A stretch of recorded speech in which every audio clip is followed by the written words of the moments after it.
She doesn't look so good. Sorry for disturbing you, but are you okay?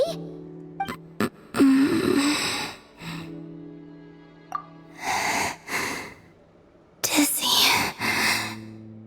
It's like I'm returning to the moon. Wait, it's not that bad, is it?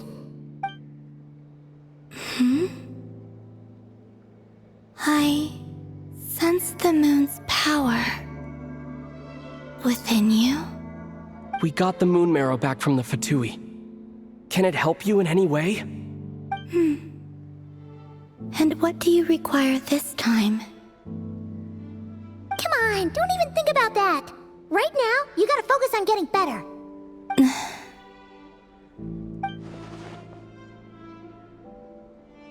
I might need your assistance in the future.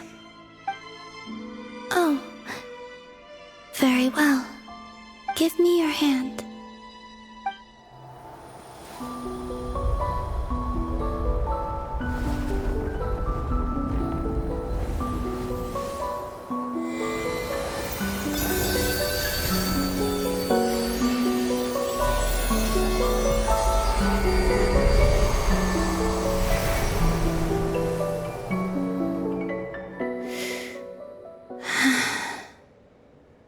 Back to Earth. My thanks. Your feet never left the ground. But anyway, feeling any better?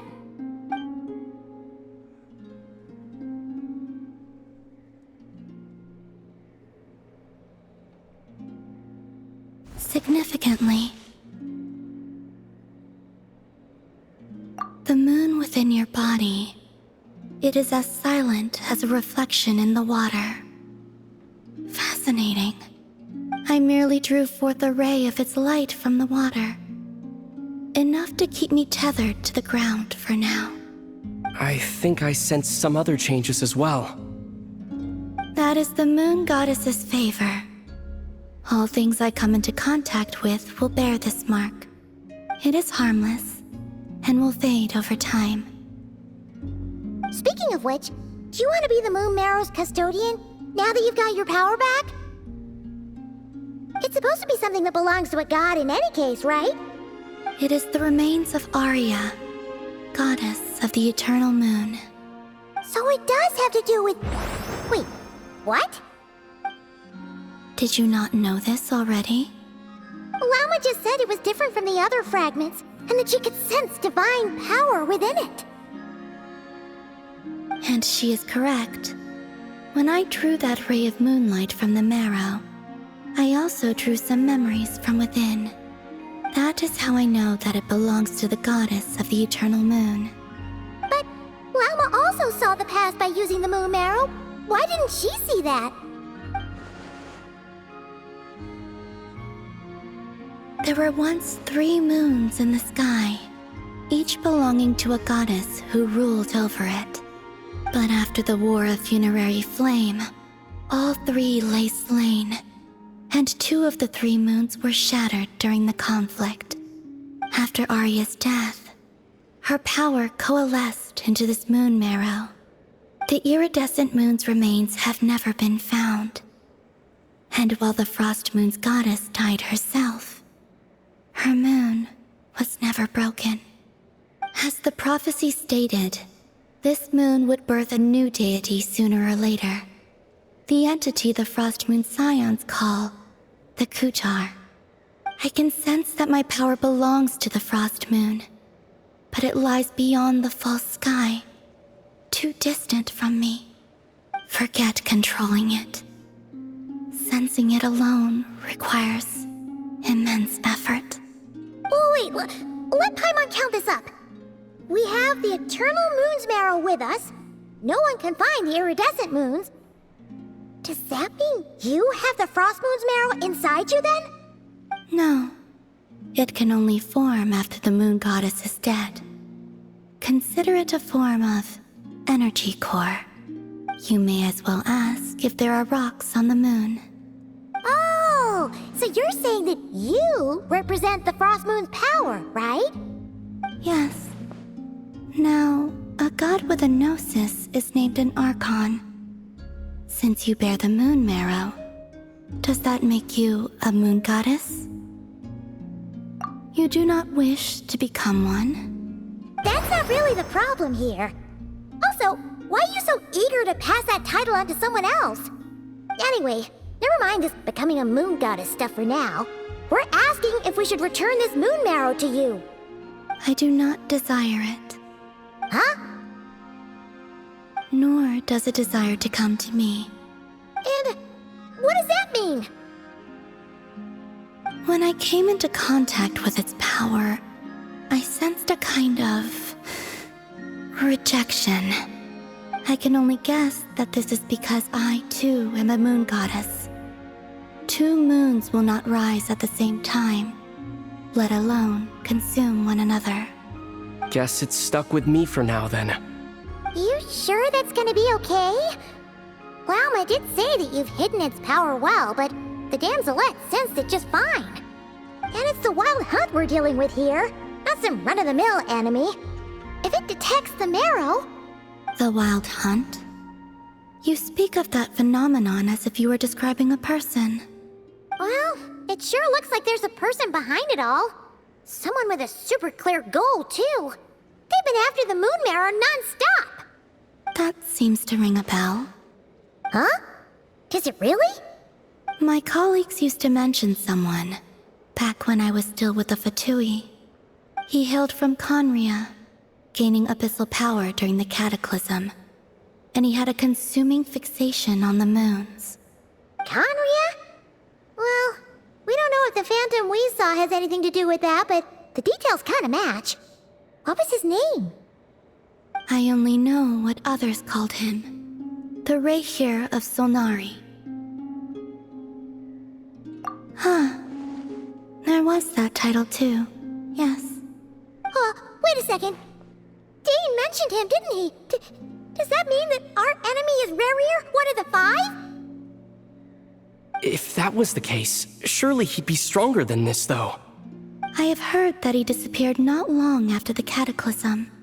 But when I asked my colleagues where he went, they replied, "Do you really not know?" Why would they say that?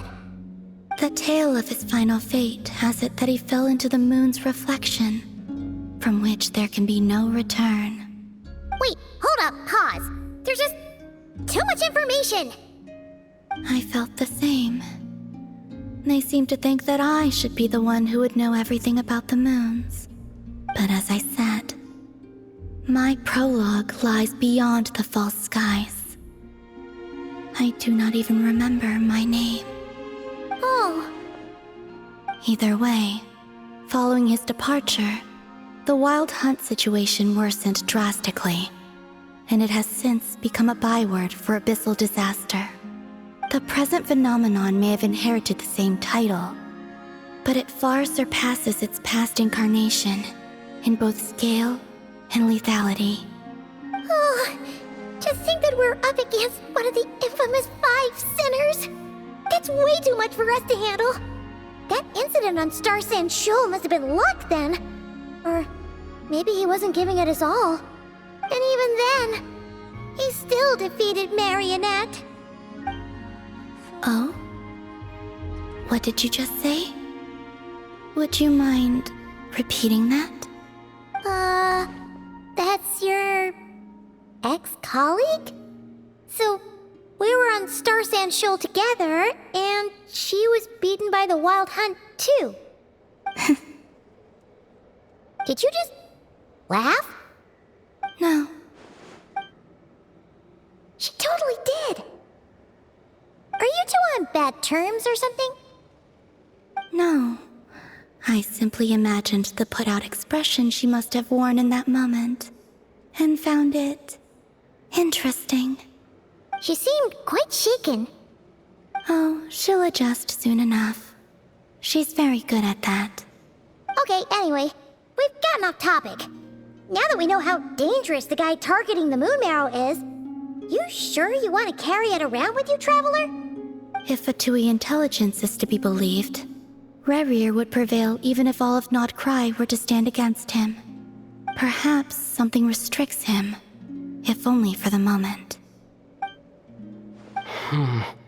Before I decide, there's a favor I'd like to ask you, Columbina. What do you need? Do you think you'd be able to show me what happened when my sister and I arrived in Nodcry? I mean, when our spaceship first landed. Sure. That was quick. As I said, this to me is but a single ray of moonlight. Nothing to it. Give me your hand, and ready yourself.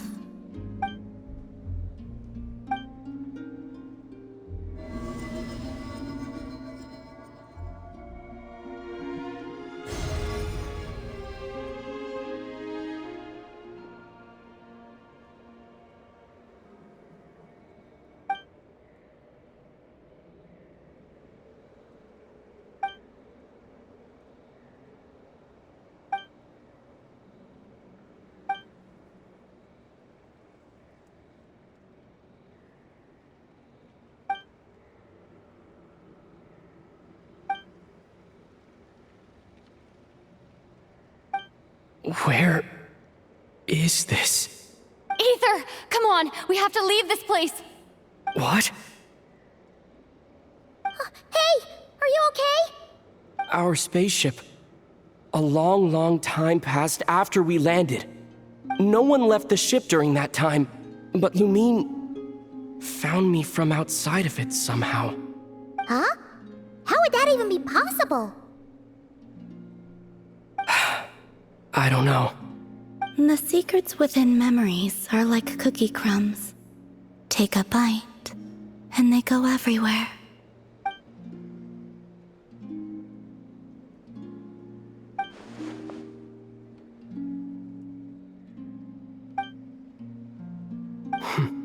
All right.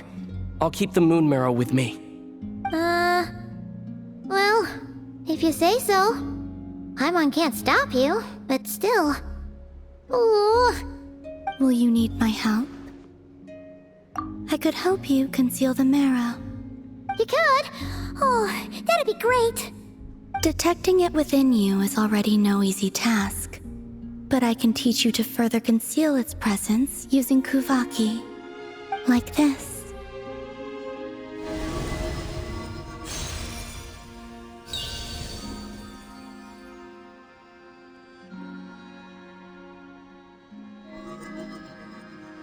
Ooh, looks like a shield. Can you sense it? Now, try to maintain it. You learn quickly. Huh. Looks pretty sturdy. Could probably be used in self-defense in a pinch, huh? Are you always here, Columbina? It's kinda dangerous out there, sure, but have you, like, taken a walk outside or something? Dislike strangers.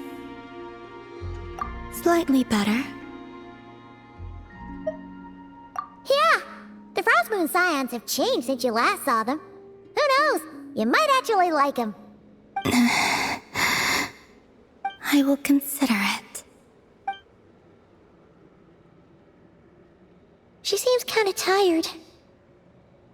Either way, thanks for agreeing to help us. It wasn't much. The flowers here. They like guests like you.